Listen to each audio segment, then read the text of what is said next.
فجر السعيد تفتح النار على نهى نبيل بعد لقائها مع نوال. إليكم التفاصيل كاملة، ولكن قبل ذلك لا تنسوا الاشتراك في القناة.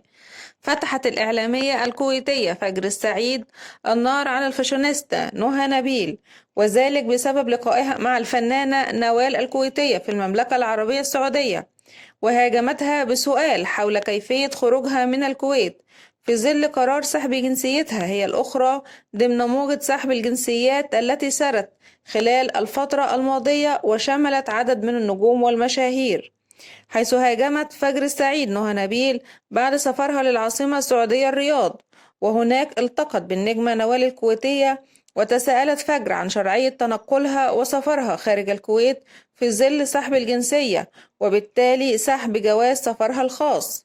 وتساءلت فجر السعيد عبر حسابها على مواقع التواصل الاجتماعي: الأخت نهى نبيل أليست مسحوبة جنسيتها؟ ومن المفترض بالتبعية جواز سفرها. كيف سافرت إلى السعودية وقابلت زميلتها في السحب نوال ظاهر؟ وتابعت فجر السعيد تساؤلاتها قائلا: هل لديها جواز سفر مصري تتنقل به أو جواز سفر آخر تم سحب الجواز الكويتي منها بسبب الازدواجية؟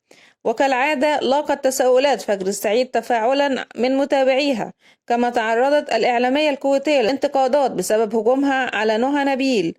وقال البعض مدافعا عن الفاشونيستا الشهيرة وسيدة الأعمال الناجحة الهندي والبنغالي بيسافروا السعودية عادي، نهى نبيل مش هتعرف تسافر، معاها مصري معاها أمريكي أو كويتي، إيه دخلنا بحياة الناس؟ وإلى أن نكون وصلنا إلى نهاية خبرنا. دمتم في رعاية الله وأمنه، والسلام عليكم ورحمة الله وبركاته.